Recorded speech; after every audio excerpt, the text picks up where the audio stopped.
Read by Ben Tucker. The Metal Giants by Edmond Hamilton. Chapter 1. As to the beginning of the matter, there is information in plenty. Dusty files of yellowing newspapers yield columns about it, for it was a mild sensation at the time. And concerning the appalling climax of the business, when the machine monsters burst upon an incredulous world, there are but few who need to be informed. But what of the 4 years between, when that monstrous menace to humanity lay hidden in the West Virginia hills, germinating, growing, reaching? Will anything more of that time ever be known than a few scrawled pages in a little diary? Shall we ever comprehend much of the story but the petty furor of its beginning and its flaming tragic end? Well, to that beginning. One starts with Detmold, a professor of electrochemistry, a rather unusual professor who was constantly advancing radical, astounding theories in almost every branch of science. A few of his theories he proved, but most of them were unprovable, wild, untrammeled speculations. Today his suggestions are genuinely interesting and stimulating, but at the time it seemed that his experiments, his statements, were becoming more and more fantastic, calling forth an ever-increasing flood of shocked protests from outraged scientists. And this was not at all to the liking of Justin University, where he taught. Justin is the third oldest college in the country, and has an ancient scholarly tradition that it takes very seriously. So when complaints began to come in from some of the more prosperous alumni, possible donors of buildings and the like, the middle-aged gentleman who directed the university's policy met around a mahogany table and decided that Detmold must be removed from the institution at the first opportunity, as quietly as possible. And the next morning, as if to confirm the wisdom of their decision, Detmold announced the partial success of his latest experiment, which was the making of an artificial brain. It was a supreme chance for the sensation-mongering Sunday supplements, for the jibing columnists, and they seized it at once. Detmold's brain, as it was called, was derided in the theaters, cartooned in the newspapers, and jeered at by his fellow scientists. And yet, reading over the man's ideas now, it is hard for us to detect any flagrant absurdity. No doubt it was a startling proposition to construct an artificial brain that would possess consciousness, memory, reasoning power. That mass of fiber inside our skulls by virtue of which we comprehend the world about us is a seemingly unsolvable mystery. Yet even such an idea as Detmold's, advanced by a man of his admitted intellect and achievements, should have been given a fair hearing at least. In fact, experimenters had already tried to reproduce the makeup of the brain. Several scientists, following up the work of Loeb and Kendler in their efforts to manufacture living protoplasm from chemicals, had tried to produce a mass of living cells with which to form a living organ, a heart or a brain. All such efforts had been failures, and it was admitted that success seemed impossible. But Detmold had attacked the problem from an entirely different standpoint. It was his theory that the sensations of the nervous system are flashed to the brain as electric currents or vibrations, and that it was the action of these vibratory currents on the brain stuff that caused consciousness and thought. Thus, instead of trying to make simple, living cells, and from them work up the complicated structure of the brain, he had constructed an organ, a brain, of metal, entirely inorganic and lifeless, yet whose atomic structure, he claimed, was analogous to the atomic structure of a living brain. He had then applied countless different electrical vibrations to this metallic brain stuff, and finally announced that under vibrations of certain frequency the organ had shown faint signs of consciousness. To the public of that time, such an assertion must have seemed quite insane.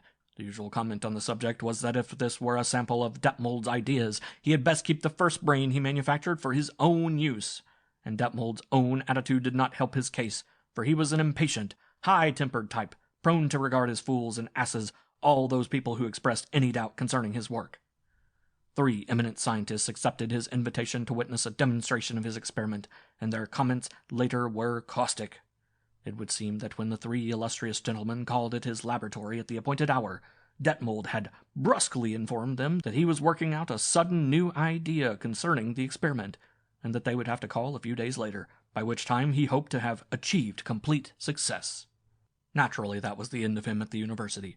It was plain to everyone that the man was a cheap faker who had warded off investigation and exposure at the last moment, and a cry went up that he should be removed from the institution he was disgracing. At the year's biggest football game the next afternoon, when Justin played Bannister College, 10 enterprising students rushed onto the field between halves and unrolled a large cloth banner with the painted words, "Fire Detmold." A wave of applause and laughter rippled across the stadium at sight of it. And after the game, the football team, becoming heroes of the hour by their victory over Bannister, marched together to the home of the university's president and presented him with a petition demanding the summary dismissal of the professor whose charlatanry was smirching the name of Justin. The president smilingly accepted the document. So the next morning, after an hour of nervous fidgeting and snapping of fingers, the president summoned Detmold and smoothly informed him that his resignation would be accepted. There was a stormy scene in that office when Detmold learned that he was to be shunted out of the university. He was a tall, powerful man with a keen, relentless face, and in his rage he came near to laying violent hands on the president, and said a number of scathing things regarding that individual's stupidity and cowardice, winding up with a red-hot denunciation of the world at large. When he burst out of the office, he thrust rudely through the little knot of curious listeners at the door and hurried over to his laboratory to begin packing the experiment that had caused his dismissal. It was there he was found an hour later by Gilbert Lanier, the one instructor at Justin who understood and sympathized with the man. Also Lanier, a diffident young English teacher, was probably Detmold's only friend, for Detmold seemed to have no close relatives at all, and his testy, high-strung nature repelled most people. Sitting on a desk, moodily contemplating the little room that had been his private laboratory for years, he told Lanier of his dismissal, raging the while at the president and his disapproval of impossible theories. "Impossible theories," he mocked. "My God, and I used to think that a great scientific discovery was welcomed with open arms. And these fools think I am crazy to work on such a thing at all. Look at this, Lanier.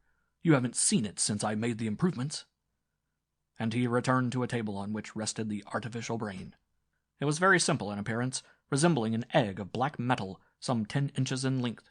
Inset in its upper surface was a small lens of glass, and leading into each end of the thing were 3 wires, which were connected to a complicated tangle of electrical apparatus on the other side of the room.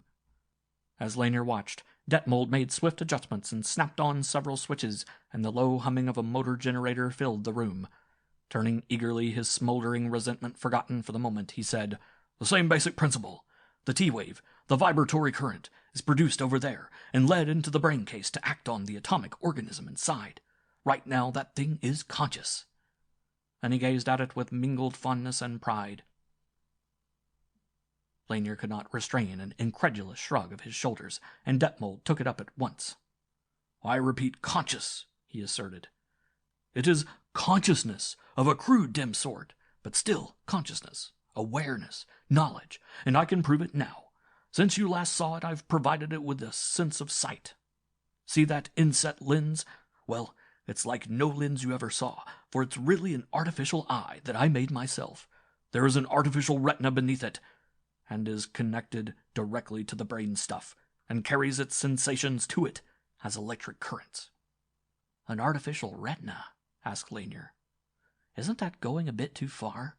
An inorganic material sensitive to light?" "Did you never hear of a substance called selenium?" asked Detmold with a fine sarcasm. And as Lanier started, he added, "You begin to see. You remember that the electrical resistance of selenium varies enormously in light and in darkness, and you begin to perceive how the light striking that artificial retina could be translated into electricity and flashed to the brain. It is all so clear now. But I was telling you about the eye. There's a shutter that closes across that lens, much like a high-speed camera shutter, but capable of being opened or closed by an inconceivably delicate force. I'm not going to tell you all about it, you or anyone else, but watch it now." And taking a small flashlight from his pocket, he flashed its brilliant little beam directly on the inset lens. Lanier watched intently. There was no change for a space of seconds. Then, with a tiny click, the shutter closed across the lens. He drew a long breath as he straightened up. "You saw?" asked Detmold, snapping off the switches. "The thing can see with that eye, just enough to differentiate between light and dark, and it hates bright light. So what? It closes the shutter, cutting off the light. Isn't that intelligence, mind, reason? Crude and feeble now, I grant you, but it will grow. I will develop it. I'll go farther yet." His voice dropped, and the brooding, sullen expression crept back over his face. And yet those fools say impossible, impossible. Damn them, this metal brain has more intelligence than they. Or it will have. It will have. And as his friend remained silent, he asked, "Do you think I am faking it, Lanyard?" "No," was the slow answer, "but I do think you're treading very near forbidden ground. That movement, that intelligence. Have you considered, Detmold, what an intelligence might be like? That had no controlling, directing power? A brain without a soul?" "Theology, mysticism!" cried the other. "No, Lanyard, I am going on with this, if only to show these fools the depth of their folly. I have a place where I can work in peace, thank God, and where the confounded newspapers won't pester me, for I'll tell no one where I'm going. Not even you," he added, clapping his friend on the back affectionately. "For you might talk in your sleep, but when I finish it, you'll hear from me, and so will the world."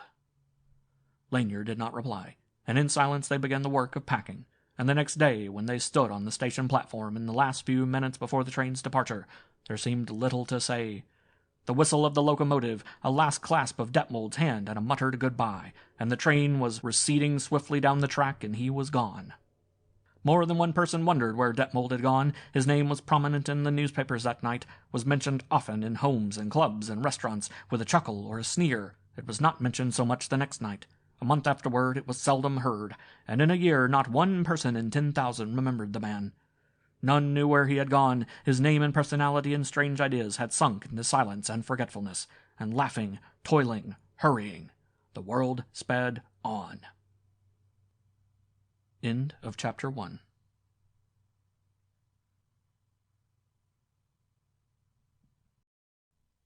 Chapter 2 of The Metal Giants by Edmond Hamilton. Read by Ben Tucker.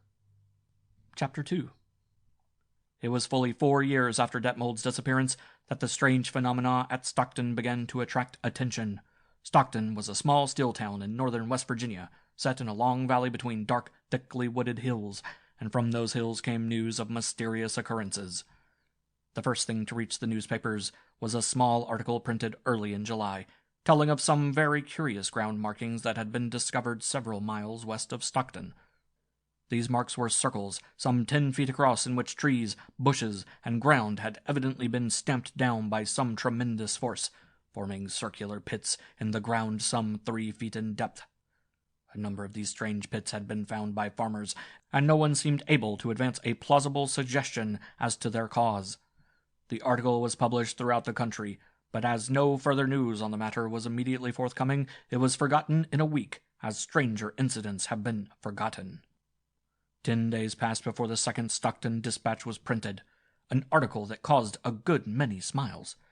This dispatch told of a farmer named Morgan, who lived in the hills north of the city, a wild, lonely district, and who had suddenly appeared in Stockton with his family and few possessions, packed into a ramshackle Ford, intent on departing from the vicinity as soon as possible. When questioned as to the cause of his sudden migration, he told a very strange story. 2 nights before, he said, he had been awakened shortly after midnight by a crashing, snapping sound outside. His small house was set on the steep side of a narrow, winding valley, and the noise seemed to come from the forest at its foot. His curiosity aroused, he had stepped out on his little porch and had dimly seen in the moonlight a gigantic shape that was moving along the valley. He described it very vaguely as being a monstrous parody of a human figure, with 2 huge legs or supports, all of 300 feet in height, and for body, a large cylindrical mass. It gleamed in the moonlight, he said, as if it were made of metal. It was striding down the valley in a stiff, immense imitation of the human step, and he could see that its towering limbs or supports, which buckled and straightened midway like a human knee, were crushing the forest beneath them like a forest of twigs. Only one hurried, misty glimpse of the thing he got, and it disappeared around a turn in the valley. But when he explored the next morning, he found its tracks, shallow, circular pits, identical in appearance with the strange markings that had already been found. There was a good deal of amusement in Stockton over this tale, though Morgan sullenly asserted its truth. When it was reprinted throughout the country, the story was generally accompanied by some humorous comment regarding the powers of West Virginia moonshine and the progressiveness of the day, when tipplers now saw weird machines instead of the traditional serpents. But the next day, after Morgan and his family had clattered out of Stockton in the rickety little car, it occurred to an inquisitive newspaper reporter to drive out to the valley and gather some information. Not that he put any faith in Morgan's story, but in order to get the views of the man's former neighbors, the farmers of that section. Early that evening the reporter returned, and the news he brought set Stockton a-buzzing with conjecture and argument. For he had not only found the markings Morgan had described, he had definitely ascertained that before the night in question no such marks had been seen in the little valley, and the few families who made their homes in that district were not laughing over the matter, but seemed considerably perturbed. All of them testified as to Morgan's sobriety and truthfulness, and one household added a corroborating occurrence of a few days before, when an 8-year-old son had returned from a ramble in the hills with a twisted, childish story of having seen a big tin man a long way off. Such was the information the reporter brought back, and it caused excited discussion through all the town. Was such a thing possible? Could Morgan's story have been true? But if so, if such a thing had actually been seen, what was it? Machine? Vehicle? What? No, it could not be true. There must be some mistake, some exaggeration. And yet... The wires out of Stockton were humming that night, and in Boston and Duluth and Fort Worth the next morning people were to read and wonder. It was a news sensation, and they waited with interest for further news. Whatever happened, the reporters would get it and serve it up in their daily paper, with photographs made on the spot and a diagram to make it all clear. Until late that night the city's principal streets were quite crowded, and there was constant discussion and speculation. For the first time, Stockton was finding itself a center of national interest, and it was very proud of its sudden fame. Once an hour before midnight, a great light was seen above the northern hills, a brilliant shaft of purple light that swept across the sky like a gigantic flaming finger, then faded into darkness. The crowds in the streets saw and marveled. For some time they watched, but it was not seen again, and the blackness of the night seemed to close around the city like a giant hand. From the steel mills, great tongues of red flame shot up, soaring, beautiful, conveying a warm quality of reassurance against the vast, brooding darkness. The mighty furnaces and towers, standing out black and austere against the glare of molten steel, held within them a calm, silent encouragement, as if proclaiming the greatness and power of their builder, man. But the flame shot sky behind them like blood. End of Chapter 2.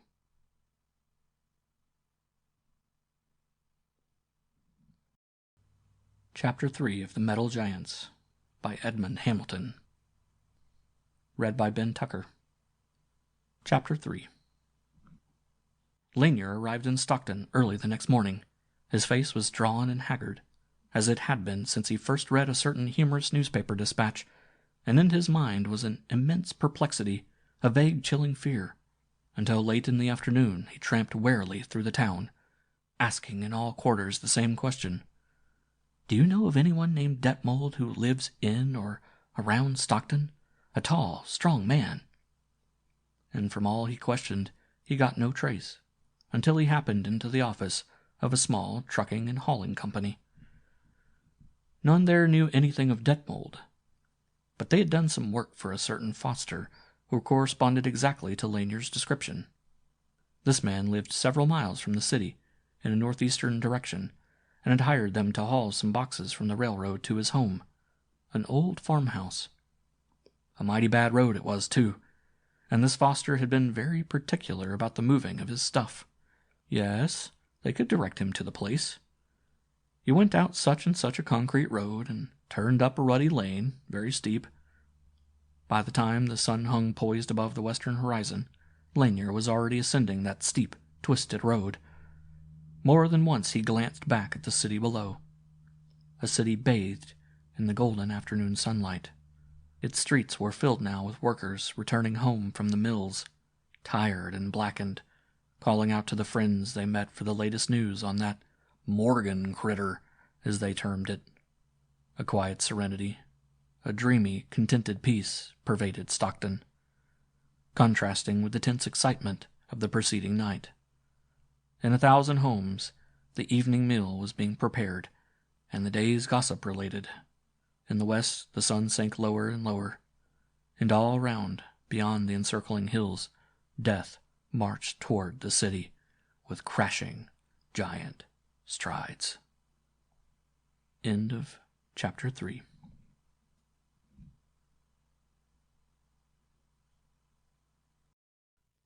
Chapter 4 of The Metal Giants by Edmond Hamilton. Read by Ben Tucker. Chapter 4. The sun had slipped down very near the horizon when a sudden jangling of bells ran through Stockton, hurried, confused. The factory whistles blew frantically for a few minutes, then suddenly, unaccountably stopped.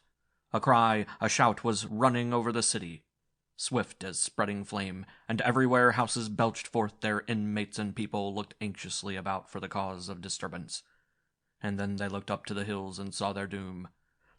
For on the heights around Stockton, in a great circle, stood a score or more of gigantic shapes, silent, motionless.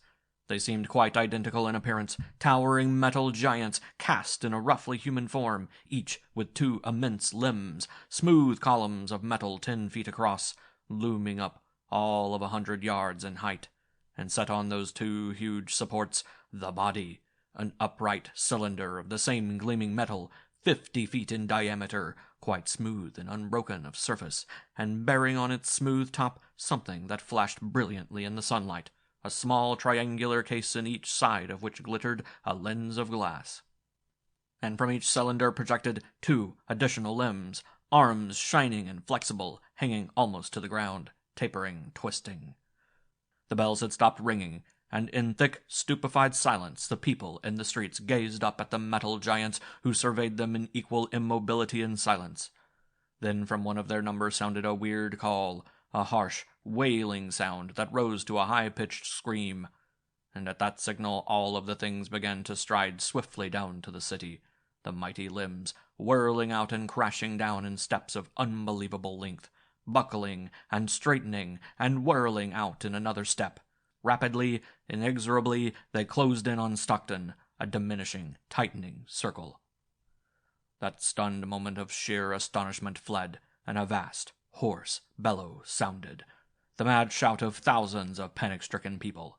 Down the streets raced careering autos, ripping through crowds of hapless pedestrians, driving into the mass of tangled wrecks that blocked every corner in a few minutes.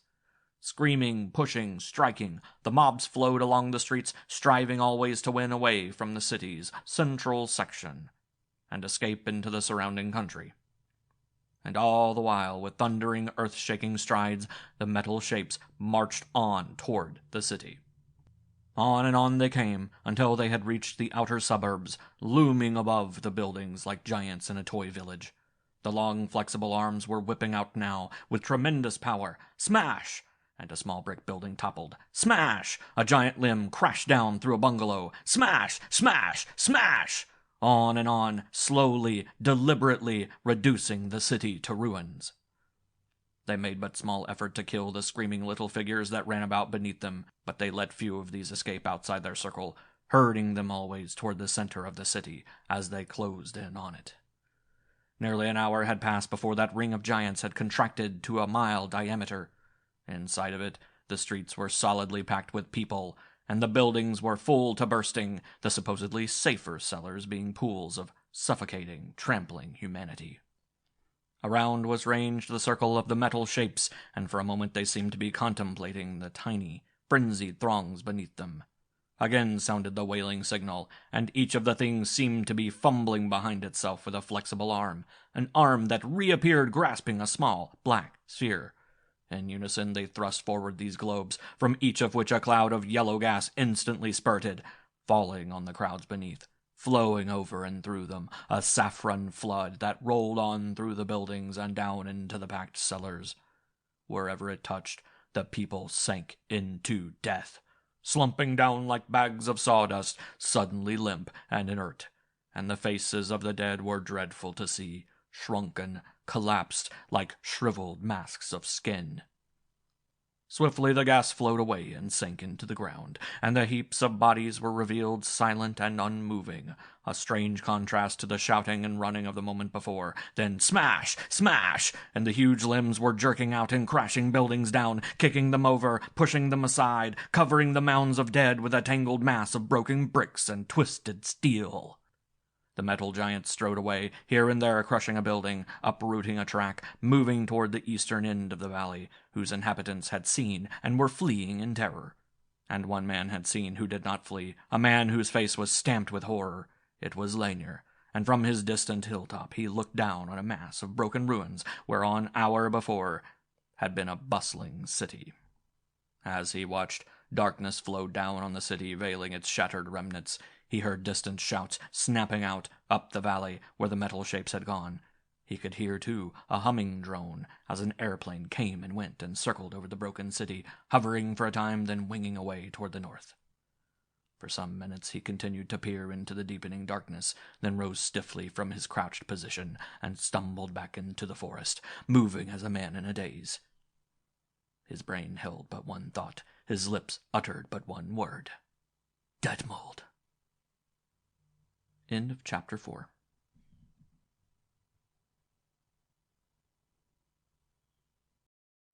Chapter 5 of The Metal Giants by Edmond Hamilton. Read by Ben Tucker. Chapter 5. And fear swept through the land. In New York, the first fragmentary reports of the annihilation of Stockton had been greeted with a good-natured laugh. But as more and more details came in, extras began to pour into the streets, and crowds gathered around the clamorous bulletins.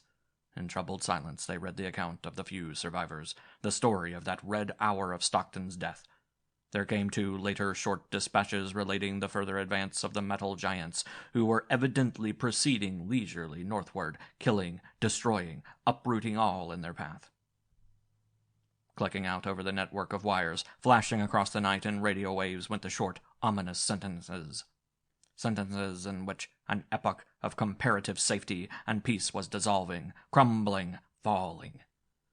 There were reports of action at Washington, of hurried meetings and swift discussions, and finally, late in the morning, a proclamation of the federal government was flashed to every section of the country. It was evident, declared the statement, that the country was being attacked from within by men possessing new types of fighting machines, with vast and unknown powers. These men, who were probably either anarchists or agents of some foreign power, were using as a weapon a new and very deadly poison gas, a gas that sank harmlessly through skin and flesh, but which dissolved all kinds of bone, like sugar and water, causing instant dissolution of the skeleton and skull of every human body it touched, resulting in instant collapse and death. Therefore, it was advisable for everyone living within a 300-mile radius of Stockton to take refuge in flight. Troops and artillery were already on the way to meet and battle the new foe, and scientists were being consulted as to the best method of combating it. It was hoped that the people would give full cooperation to the government by following its orders carefully, refraining from spreading alarmist rumors, and trying to carry on all essential business as usual. Thus the proclamation and its business-like sound caused people to breathe easier for a time. There had been so many emergencies before that had been met and conquered. War and riot, flood and fire, and after all, these new war machines could not be so very formidable, even though they had devastated a city. That story of their size, hundreds of feet and such, must be exaggerated. As for the deadly gas, well, there had been deadly gases before. Anarchists, foreign invaders, whoever they were, the soldiers would stop them. A few high-explosive shells would fix them. Thus did the average citizen reassure his household when anyone in it expressed anxiety or fear. After that first panicky moment, the usual serenity of the country was again ascendant, and there was but little open worry concerning the enemy. An ignorant observer would scarcely have suspected the existence of the things, except for the newspapers. It was definitely known that the metal giants, leaving 4 of their number at Stockton, were now advancing north toward Wheeling and Pittsburgh, 18 in number. Airplanes and scouts reported their destruction of all towns and villages in their path, whose inhabitants had fled at the first alarm. The War Department had decided to concentrate its force a few miles south of Wheeling, and 10,000 soldiers, part of them hastily assembled militia, had been flung across the enemy's path at that spot. backed by a heavy force of artillery. There were vague rumors of ambushes prepared for the foe, pits and high-explosive mines, and the like. On the evening of the third day after Stockton's destruction, the fighting machines were reported to be less than 20 miles south of the troops, and were already being shelled by a few heavy guns that were mounted on railway platforms. In every city, all waited tensely for news of the first clash. The hours dragged past, the crowds moved restlessly about, and still came no news. It was well after 2 o'clock in the morning that word finally came, that short, fateful dispatch that loosed terror on the world.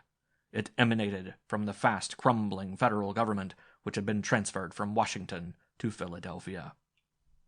Philadelphia, July 24th. Word has been received by the War Department here that the troops defending Wheeling have been severely defeated by the enemy's fighting machines, which, using some unknown device, projected a blanket of their deadly gas over the country for several miles ahead of them.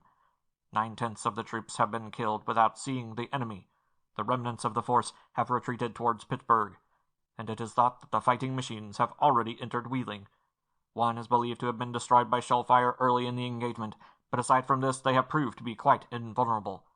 No word has yet been received concerning the smaller force of troops detailed to attack the 4 machines at Stockton, but it is doubtful, if such an attack has already been made, whether it was successful.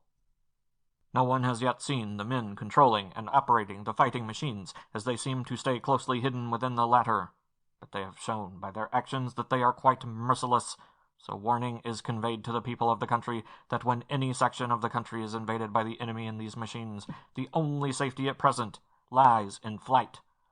Offers of military aid have been tendered this government by several European powers, but until some new and effective weapon can be devised, it will be impossible to meet this unknown foe in battle with any chances of success. End of Chapter 5.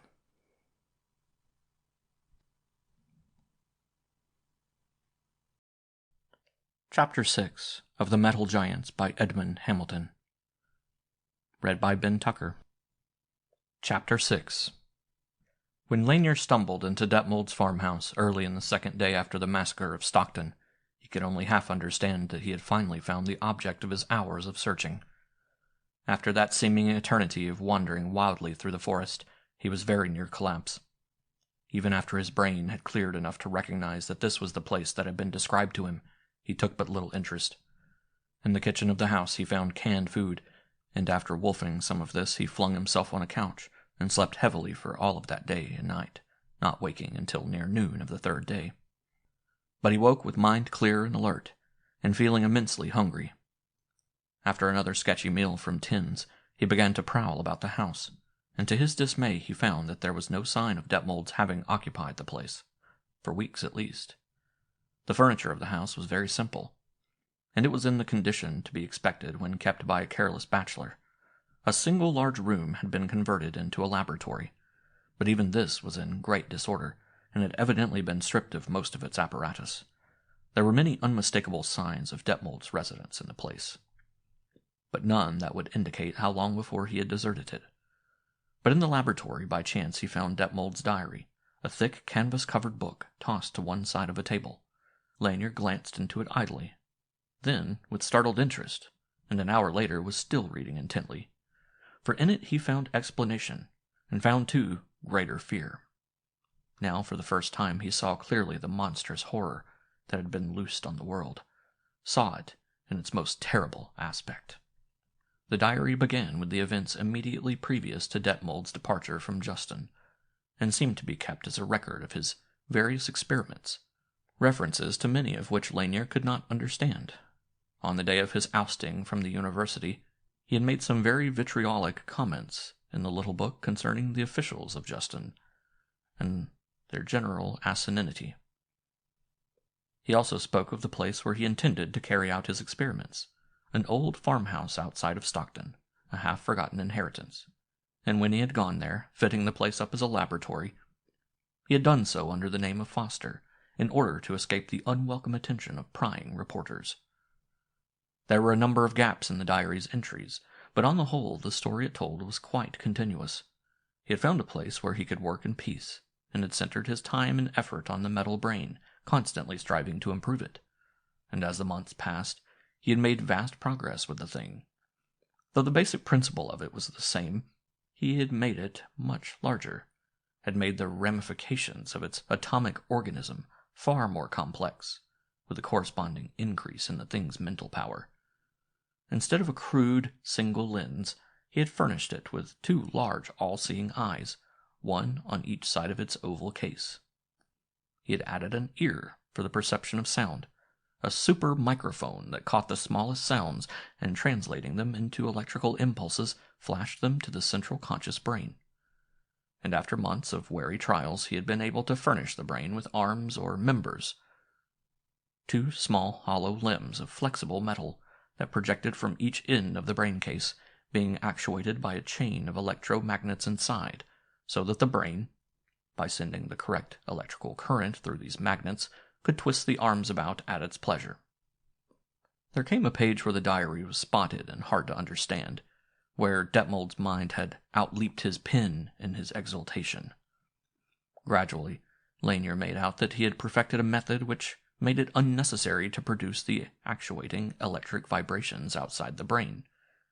Instead, he had found a way to produce these vibrations inside of the very brainstuff itself, inside of its atomic structure, constantly and automatically. He had achieved this by a manipulation of electrons, a tampering with the innermost secrets of matter. How he had accomplished this stupendous feat was not explained, for he had confided but few technical secrets to the diary. But by virtue of this discovery, the metal brain became, for the first time, wholly independent of anything outside itself, quite self-sufficient, and almost, one could say, living. And from that point forward, the pages of the little book were records of wonder. Detmold wrote always of the brain's leaping intelligence, its growing power to differentiate between the sensations it received, its deft handling of objects and instruments, and later of teaching it to read, of starting with children's picture books and working on with models and printed words, until finally it could read books, and evidently understand them, at least partly. It was significant, he noted, that while it would read, with unvarying attention, any scientific work, it rejected completely all fiction, poetry, and other imaginative literature, preferring facts. It made him realize, he wrote, the limitations of the thing. It had intelligence, yes, but not human intelligence, for all it had been constructed by a human. And it was for this reason that he gave up his efforts to communicate with the thing. Evidently it did not understand his spoken words, and when he wrote numberless messages and held them for it to see, it made no response. He began to understand that the thing had no point of contact, no common ground with himself, except in the realm of science. So he took another course and taught it to handle experiments, to duplicate the simple experiments he performed before it, which it did with ease. Apparently it showed astounding ability along these lines, and could perform highly complex experiments in chemistry and physics without a single error. Unhumanly perfect. And finally a day came when his triumph was complete, for the brain performed successfully an experiment that had baffled Detmold himself, as well as all other experimenters. The creature was proving itself greater than its creator. He wrote that as he watched the flexible, snake-like metal arms flashing about with beaker and test tube and burner, unerringly, swiftly, he realized that he had constructed an intelligence that was more than human, a mind that was far greater than man's, aided as it was by cold, ruthless reasoning power, precise, perfect memory, and quite unswayed by the 1,001 emotions that affect human intelligence. Untroubled by love and hate and fear and joy and sorrow. Detmold's triumph was complete, and he could return to the mocking world with the metal brain as he had planned. But the 3 years of strain and solitude and toil, and the sudden realization of his hopes, were too much for him, and he was stricken with sudden sickness, while he was making one of his infrequent visits to Stockton. For a short time he was cared for at the hospital there, then was taken to Pittsburgh for a necessary operation, which was neatly and successfully performed, but which kept him in a Pittsburgh hospital for more than a month. And back in the house in the hills, the metal brain, conscious, reasoning, planning. This much Lanier learned from entries farther on in the diary, But the first note after that gap of weeks is one of sudden dismay. Detmold had returned, eager to get back to his precious experiment, and had walked into his house to find the laboratory in confusion, and the metal brain missing. There were signs of work there, sawed pieces of steel and smashed test tubes, but no indication of the location of the brain. From the disjointed entries in the diary, he seemed to have been almost mad with anxiety and rage, for if the thing had been stolen from him, he alone knew the impossibility of replacing it without years of work.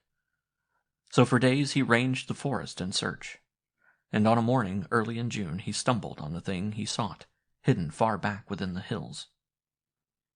In a circle, some hundreds of feet across, trees and shrubs and grass had been cleared away, and the ground stamped down hard and smooth, forming a great clearing surrounded by a high embankment of earth.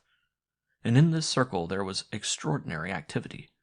Watching from the top of the embankment, he noted first a small, solid-looking machine directly beneath him, constructed of shiny, unfamiliar metal.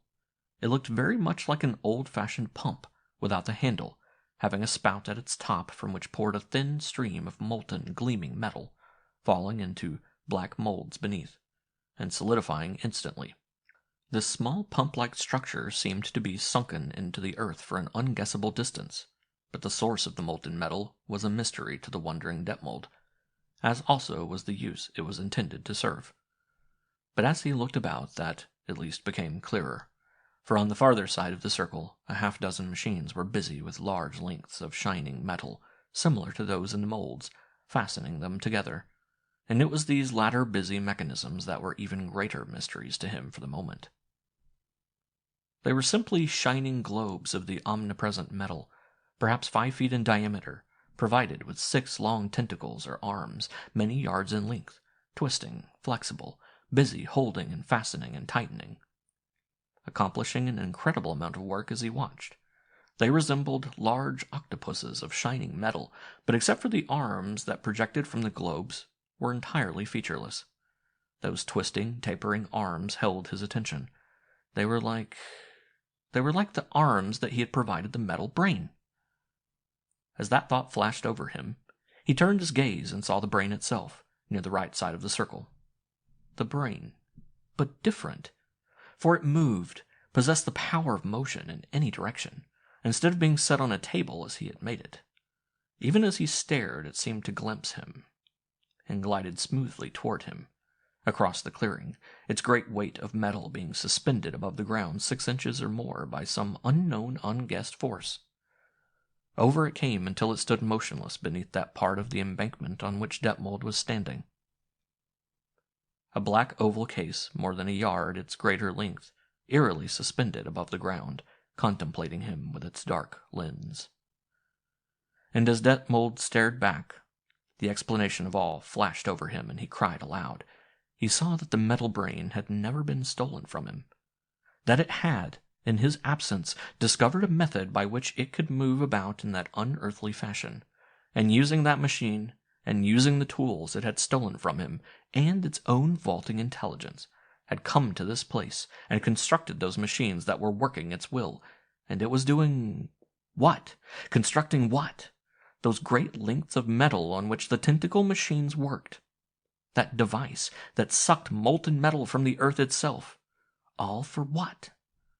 According to the broken account in the diary, he must have stared at the thing for minutes, realizing at last what a monster he had created and set free. Then one of the brain's twisting arms dipped down behind it, and instantly he caught the suggestion of sudden peril, of nearing death, and leaped back behind the embankment. As he did so, he glimpsed the metal arm flashing up with a small globe in its grasp, from which a cloud of yellow gas sprang toward him. He was already over the embankment, and the gas touched only a small part of his left hand, but it stung intensely. When he stopped to inspect the hand a mile away, he was amazed to see that where the gas had touched, the bones of the hand were quite dissolved, without wound or break of skin, leaving 2 fingers partly boneless and hurting intensely. And all of the time he stumbled homeward, one word beat through his dazed mind like the stroke of a mighty bell. A word that seemed to be written in letters of flame before his eyes. Frankenstein. End of Chapter 6.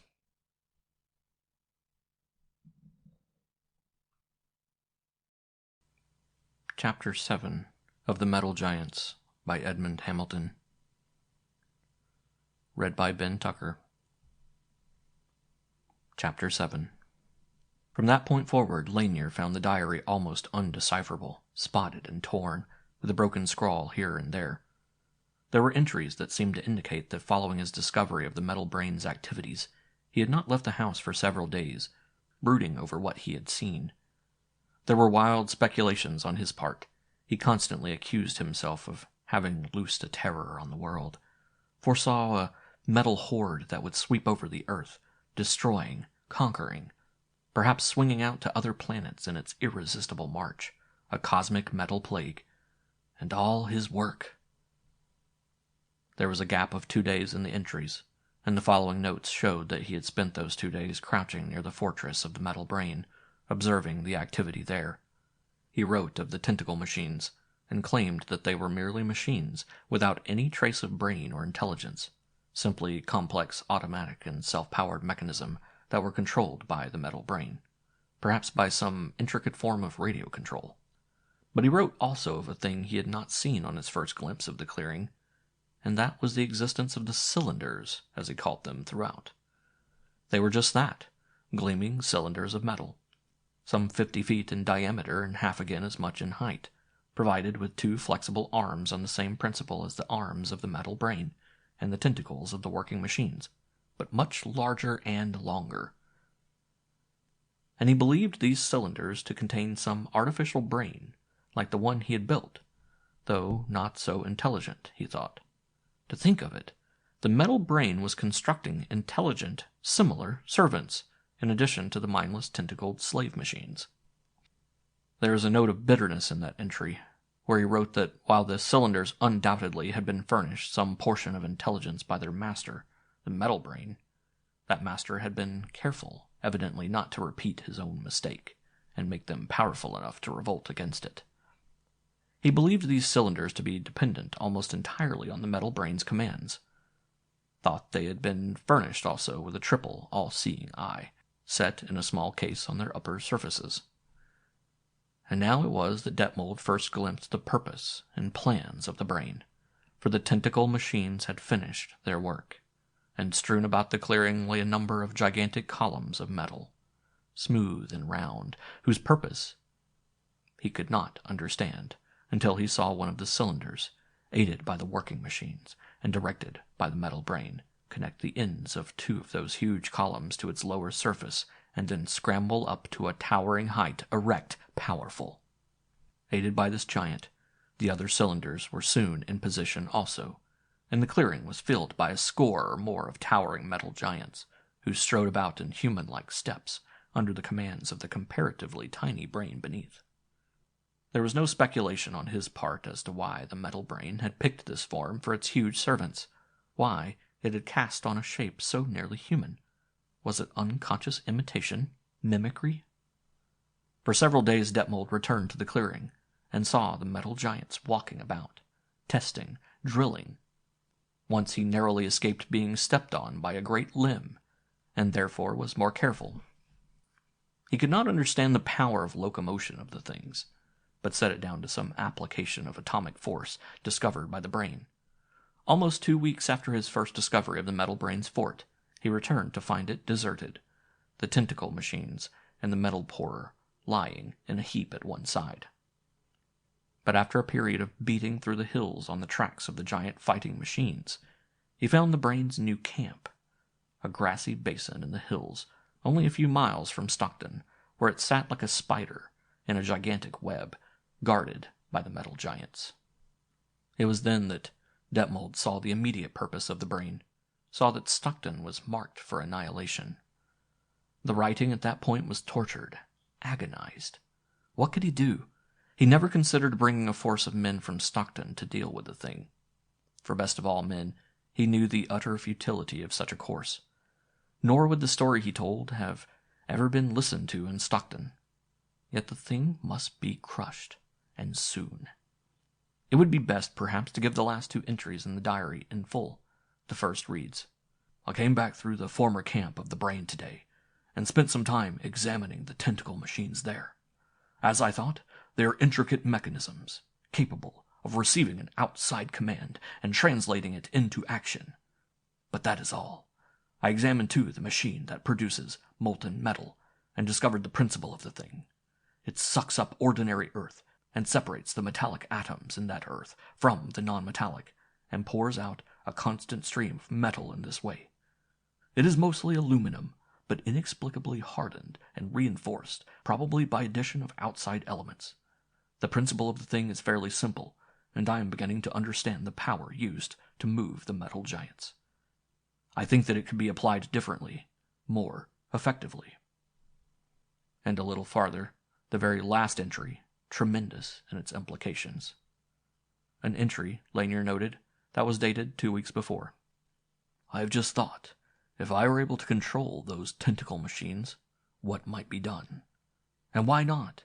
The commands of the metal brain were undoubtedly transmitted to them by some form of radio waves, as is the case also with the cylinder things, and if I could control them in the same manner, would I be able? Strike at the center? The entry stopped there abruptly, and though Lanier thumbed the pages, he found no more writing in the little book. His brain was whirling, but in it was a wild hope, half doubting, half believing. Could such a thing... Very carefully he reread certain passages in the diary, striving to calculate the position of the places mentioned. An hour later, he was already a few miles from the house, heading toward the spot where he believed was the new camp of the metal brain. Evening was drifting down on the world like a cloud of gray powder, and soon came the thick, obscuring darkness. That night he slept within a little group of pines, on a heap of gathered boughs, waking only at dawn. He stretched and yawned, then snapped to alertness as a sound came whispering faintly through the forest, a distant, wailing scream.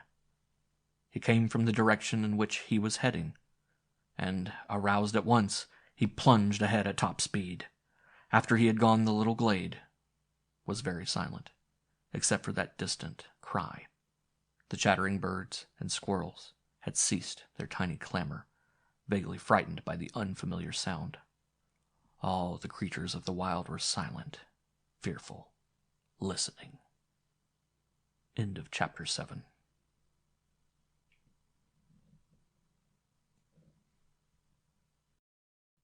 Chapter 8 of The Metal Giants by Edmond Hamilton. Read by Ben Tucker. Chapter 8. A sound of crashing trees greeted Lanier as he went on, and then, very much louder, the whistling scream he had already heard nearby, clamorous.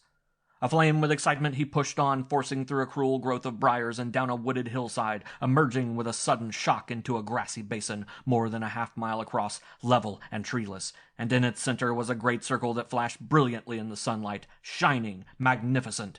A circular gleaming platform, and on it, hanging a few inches above its surface, a dark, egg-shaped object with two thin tapering arms, the metal brain. An electric shock seemed to pass through Lanier at sight of it. The superintelligence that was destroying the civilization of man, casting him from his lordship of the world. A metal king on its throne of metal. For the first time, Lanier realized the soulless nature of the thing, cold, precise, unhuman, unswerving in purpose, terrible. Standing near the platform was one of the towering metal giants, and it was from this one that there emanated the screaming signal he had heard. And over at the basin's farther side, where the hills beyond sank down to it in a long wooded slope, stood another of the great fighting machines, also motionless. Lanier sensed a quality of waiting, of expectancy in the attitude of the brain and its minions. Over beyond that wooded slope, the crashing of trees began again, and he wondered if the other metal giants were returning from their raid to the north. Louder, even louder became that snapping and roar of falling timber, and now a shape began to loom up at the top of that long slope, a gigantic shape that was moving rapidly toward the basin. On it came until its whole bulk was in view, poised on the ridge. And Lanier jerked with astonishment, For the thing was a mighty wheel, a wheel that must have been at least 50 feet taller than even the immense fighting machines, whose huge, shining spokes and broad, point-studded rim were of smooth metal, and at the hub of which swung a square, box-like structure of the same material. Again the whistling signal of the nearer fighting machine ripped the silence, and now it was answered from far away toward the east. Lanier looked and saw, in surprise, 4 others of the metal giants very far away, hurrying across the hills toward the basin, with mighty, whirling steps. The 4 that had been left at Stockton, coming at the summons of the metal brain, for what? Aid, battle, that mighty will, a foe of the metal brain. Then who? Detmold! Lanier's cry was like a trumpet call, a scream of comprehension and gladness and faith. Detmold! He had constructed the wheel to crush the metal brain and its minions, had built it up using the tentacle machines as his own tools, controlling them in the way he had thought, fighting the metal brain with the instruments of its own making. And now the great wheel was slowly rolling down the slope toward the outermost metal giant. There was no sound to indicate the source of the wheel's motive power, but Lanier little doubted that Detmold had seized and utilized the same secret of atomic power that had been used by the brain for its own creatures. Slowly, almost clumsily, the wheel lumbered down to the basin, until it was but a few hundred feet above the outer fighting machine. Suddenly the inaction of the latter ended, and one long arm flashed out holding a globe from which the deadly gas spurted toward the hub of the wheel. With unexpected lightning rapidity, the larger machine swerved to one side, then pivoting instantly rolled with terrific speed and power toward the erect giant, striking it with a deafening crash. The fighting machine went down, and as the huge wheel rolled over it, there was a cracking of metal, and the thing lay broken and harmless. Over in the east, the 4 approaching fighting machines were striding toward the basin with utmost speed, screaming their signals that were answered by the metal giant left functioning in the basin, that stood beside the brain and its platform. And it was toward this remaining enemy that the wheel advanced, slowly, cautiously, edging forward like a snake that can strike with lightning speed. It followed a course that circled with the edge of the basin, and as it passed near Lanier, he saw the tiny figure of a man at the box structure at the hub, saw Detmold intent on the control of the giant mechanism. And then the wheel had rolled past him and was moving slowly toward the metal platform and the fighting giant beside it. On it went until it was very near the monster machine there, then paused. Twisting, hovering, turning. Flash! And it had struck at the watchful giant, struck and missed, since the thing had turned in time to avoid the impact. Instantly the wheel turned and struck again, and Lanier cried out to see it crash squarely into the fighting machine. But the latter was not overturned. It braced itself to stand, and wound its mighty arms around the spokes of the wheel in a great effort to hold it back from the platform and the brain. The hurrying metal giants in the east were very near now, striding almost into the basin, racing madly toward this combat of titans. And on the metal circle rested the brain, its lens eyes turned toward the battle, directing the efforts of its creatures as they battled and hurried in its behalf. The long arms were still twisting through the spokes of the wheel. That was still striving to reach the nearby platform. Suddenly one of those arms released its hold on a spoke and swept up to the hub, caught the tiny figure of the man there, and hurled him toward the edge of the basin, where Lanier saw him strike a tree there. And at the sight, Lanier screamed, ran forward with fists clenched, shouting insane, childish threats, an ant beside the 2 battling giants.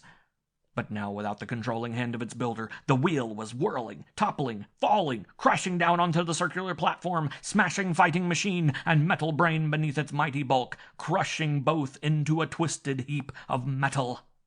Crash! And Lanier stood quite still.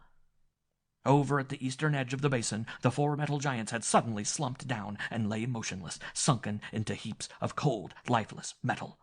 As also must have done all those other metal giants that were spreading terror at Wheeling, as all the creatures of the metal brain must have done when releasing from its commands by its shattering. Truly, Detmold had struck at the center, had smashed completely the dreadful menace that was his own creature. In awe and wonder, in swiftly flooding thankfulness and gratitude, Lanier looked about.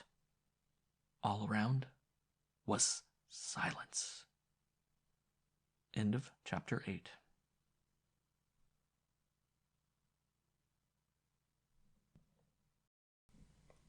Chapter 9 of The Metal Giants by Edmond Hamilton. Read by Ben Tucker. Chapter 9.